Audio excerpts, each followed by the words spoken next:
Wuthering Heights by Emily Bronte, Chapter 22. Summer drew to an end, and early autumn. It was past Michaelmas, but the harvest was late that year, and a few of our fields were still uncleared.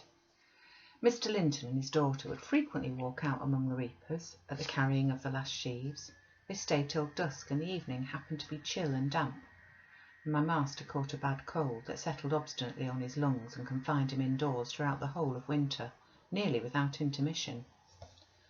Poor Cathy, frightened from her little romance, had been considerably sadder and duller since its abandonment, and her father insisted on her reading less and taking more exercise.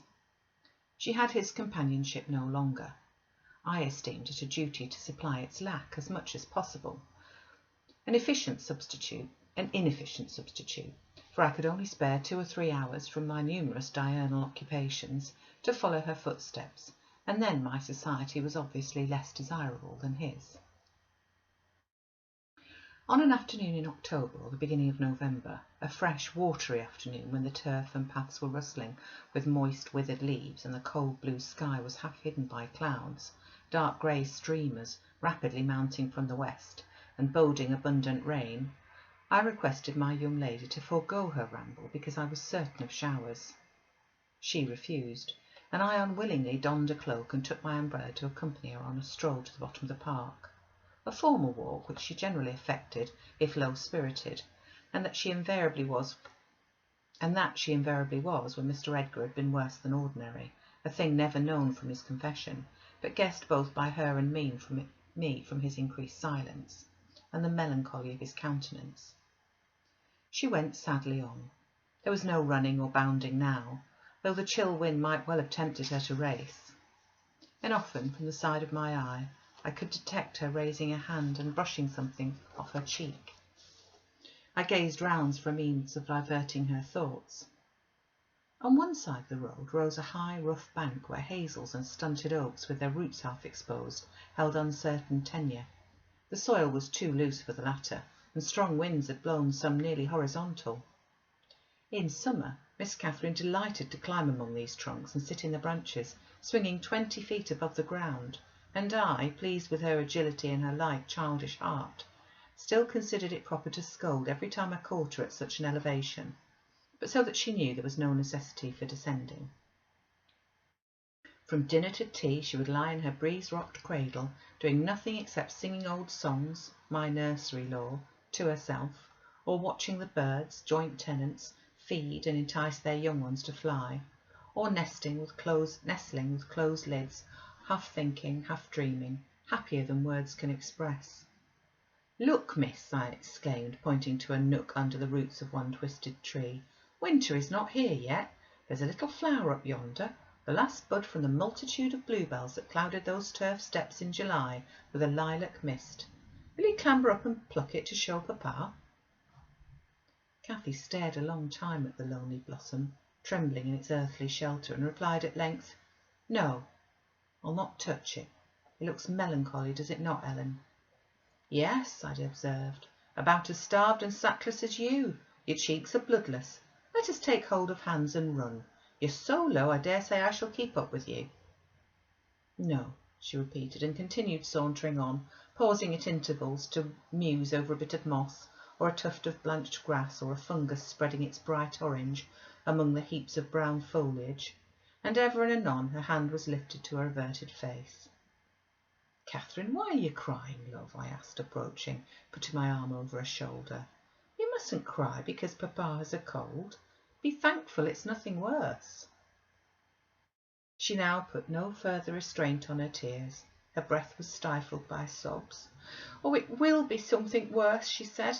"And what shall I do when papa and you leave me and I'm by myself? I can't forget your words, Ellen. They're always in my ear. How life will be changed, how dreary the world would be when papa and you are dead." "None can tell whether you won't die before us," I replied. "It's wrong to anticipate evil. We'll hope there are years and years to come before any of us go. Master is young, and I am strong and hardly 45. My mother lived till 80, a canty dame to the last, and suppose Mr. Linton was spared till he saw 60. That'll be more years than you've counted, miss. Would it not be foolish to mourn a calamity above 20 years beforehand? But Aunt Isabella was younger than Papa, she remarked, gazing up with timid hope to seek further consolation. Aunt Isabella had not you and me to nurse her, I replied. She wasn't as happy as Master. She hadn't much to live for. All you need do is to wait well on your father and cheer him by letting him see you cheerful, and avoid giving him anxiety on any subject. Mind that, Cathy. I'll not disguise that you might kill him if you were wild and reckless and cherished a foolish, fanciful affection for the son of a person who would be glad to have him in his grave, and allowed him to discover that you fretted over the separation he's judged it expedient to make.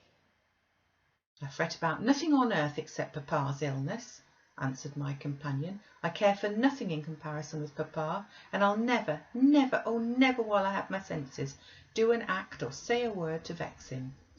I love him better than myself, Ellen, and I know it by this. I pray every night that I may live after him, because I would rather be miserable than he should be. That proves I love him better than myself. Good words, I replied, but deeds must prove it also, and after he is well, remember you don't forget resolutions formed in the hour of fear. As we talked, we neared a door that opened onto the road, and my young lady, lightening into sunshine again, climbed up and seated herself on the top of the wall, reaching over to gather some hips that bloomed scarlet on the summit branches of the wild rose trees shadowing the highway side. The lower fruit had disappeared, but only birds could touch the upper, except from Cathy's present station. In stretching to pull them, her hat fell off, and as the door was locked, she proposed scrambling down to recover it. I bid her be cautious lest she got a fall, and she nimbly disappeared. But the return was no easy matter. Stones were smooth and neatly cemented, and the rose bushes and blackberry stragglers could yield no assistance in reascending. I, like a fool, didn't recollect that till I heard her laughing and exclaiming, "Ellen, you'll have to fetch the key, or else I must run round to the porter's lodge. I can't scale the ramparts on this side." "Stay where you are," I answered. "I have my bundle of keys in my pockets. Perhaps I may manage to open her. If not, I'll go."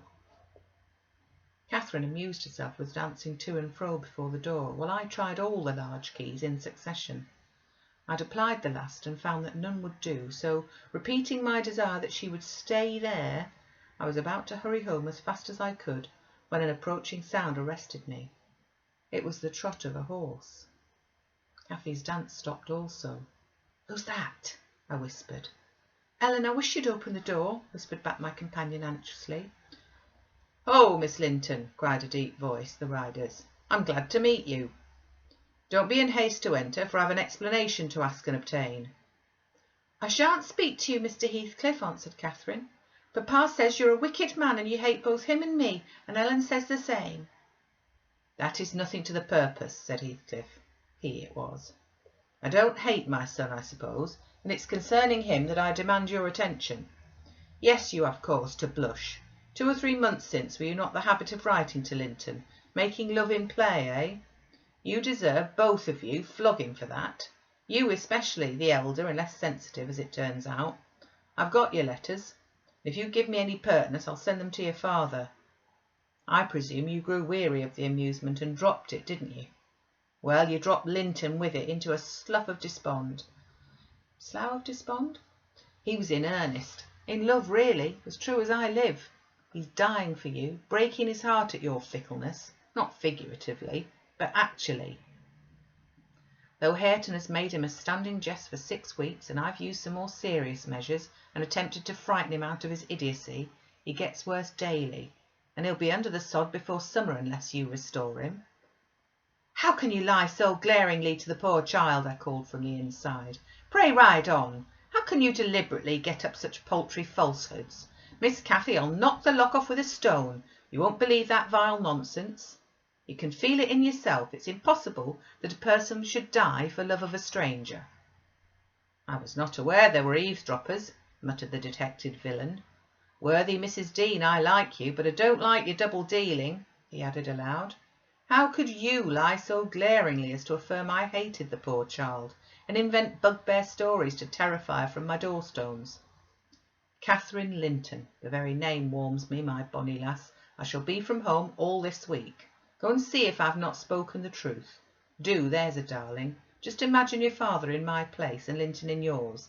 Then think how you would value your careless lover if he refused to stir a step to comfort you when your father himself entreated him. And don't, from pure stupidity, fall into the same error. I swear on my salvation he's going to his grave, and none but you can save him." The lock gave way, and I issued out. "I swear Linton is dying," repeated Heathcliff, looking hard at me, "and grief and disappointment are hastening his death. Nelly, if you won't let her go, you can walk over yourself, but I shall not return till this time next week, and I think your master himself would scarcely object to her visiting her cousin." "Come in," said I, taking Cathy by the arm and half forcing her to enter, but she lingered, viewing with troubled eyes the features of the speaker, too stern to express his inward deceit. He pushed his horse close, and bending down observed, "Miss Catherine, I'll own to you that I have little patience with Linton, and Hareton and Joseph have less. I'll own that he's with a harsh set. He pines for kindness as well as love, and a kind word from you would be his best medicine. Don't mind Mrs. Dean's cruel cautions, but be generous and contrive to see him. He dreams of you day and night, and cannot be persuaded that you don't hate him, since you neither write nor call." I closed the door and rolled a stone to assist the loosened lock in holding it, and spreading my umbrella I drew my charge underneath, for the rain began to drive through the moaning branches of the trees and warned us to avoid delay. Our hurry prevented any comment on the encounter with Heathcliff as we stretched towards home, but I divined instinctively that Catherine's heart was clouded now in double darkness. Her features were so sad they did not seem hers. She evidently regarded what she had heard as every syllable true. The master had retired to rest before we came in. Cathy stole to his room to inquire how he was. He had fallen asleep. She returned and asked me to sit with her in the library. We took our tea together, and afterwards she lay down on the rug and told me not to talk, for she was weary. I got a book and pretended to read. As soon as she supposed me absorbed in my occupation, she recommenced her silent weeping. It appeared at present her favourite diversion. I suffered her to enjoy it for a while, and then I expostulated, deriding and ridiculing all Mr. Heathcliff's assertions about his son, as if I was certain she would coincide. Alas, I hadn't the skill to counteract the effect his account had produced. It was just what he intended. "You may be right, Ellen," she answered, "but I shall never feel at ease till I know, and I must tell Linton it is not my fault that I don't write, and convince him that I shall not change." What use were anger and protestations against her silly credulity? We parted that night, hostile, but next day beheld me on the road to Wuthering Heights by the side of my wilful young mistress's pony. I couldn't bear to witness her sorrow, to see her pale, dejected countenance and heavy eyes, and I yielded to the faint hope that Linton himself might prove, by his reception of us, how little of the tale was founded on fact.